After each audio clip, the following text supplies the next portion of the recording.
Crossover. Crossover? Well, that's a term the car guys use, never the bike guys. But today that is about to change.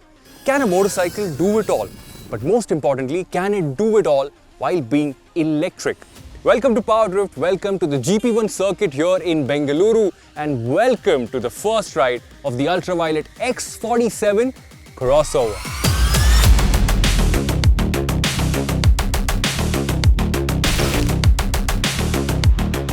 A lot has changed from the F77, especially in the looks department. The X47 now channels a true adventure vibe with its dual-purpose tires, prominent windscreen and noticeably taller stance. The subframe is brand new and the headstock has been revised.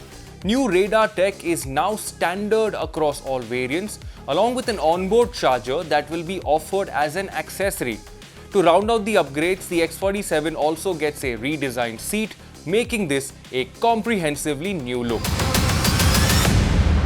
Talking about all things similar, the battery pack options will continue to remain the absolute same. So 7.1 and a bigger 10.3 kilowatt hour battery pack.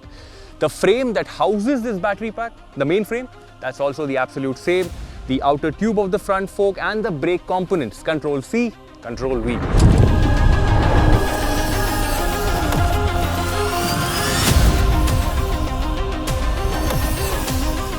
The X47's performance delivers instant familiarity, snappy acceleration to 100 km per hour and a top speed chalked at 145. Throttle response is well sorted and the region feels natural, making quick sprints genuinely enjoyable. What really surprised me was how engaging the ride is. It's the genre shift that suits this bike.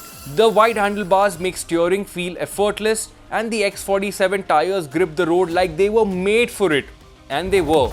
A small caveat, the ABS steps in earlier than expected and can catch you off guard if you are heavy on the brakes. Otherwise, it's hands down my favorite from the Ultraviolette lineup.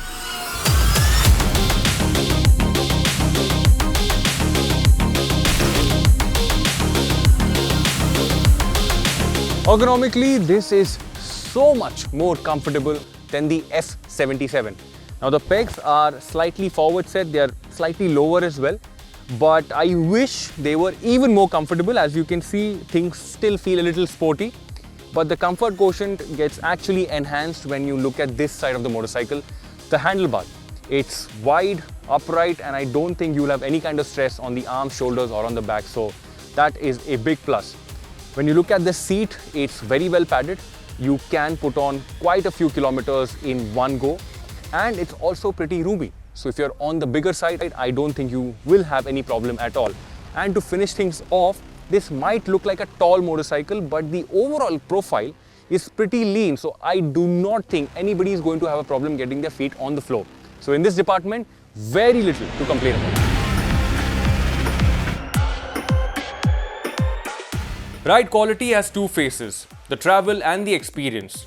On this first ride, testing the full travel wasn't on the cards. But there's one thing that's clear. This is definitely not an adventure motorcycle. The weight alone will remind you of that. But when it comes to experience, the suspension tune hits a sweet spot.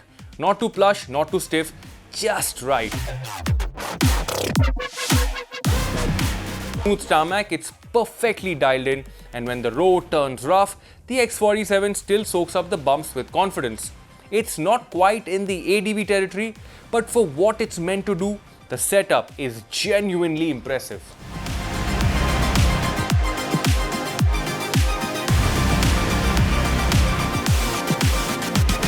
Overall, this is a really nice product from Ultraviolette. I keep calling it F47, but it's actually the X47. Now, the only thing that the brand probably needs to focus and work on is the radar tech, because right now at this moment in time it feels like a lot of information coming your way, and that for some could very well get in the way of the riding experience. But keeping that parked for now and just talking about the ride experience, I think they have really nailed it everywhere. Performance, comfort, handling, ride quality. So all the basics of an electric motorcycle are very well covered. And now look at the pricing. 2.5 lakh rupees for the 7.1 kilowatt hour version is still a very good entry into the brand. And the pricing for the 10.3 kilowatt hour version should be 75,000 to a lakh more.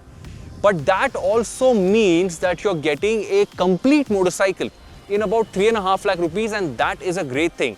Also remember the 2.5 lakh rupee price point, that is an introductory price tag. So overall, I am very impressed with what I have ridden and seen today. Of course, we would love to have this as a long-term unit. We would love to put on more kilometers, get the onboard charger, do some more dash cam and radar testing, and that will happen very, very soon. For now, thank you so much for watching. If you have any more questions, please drop them in the comment section. My name is Varun Painter, and I will see you later.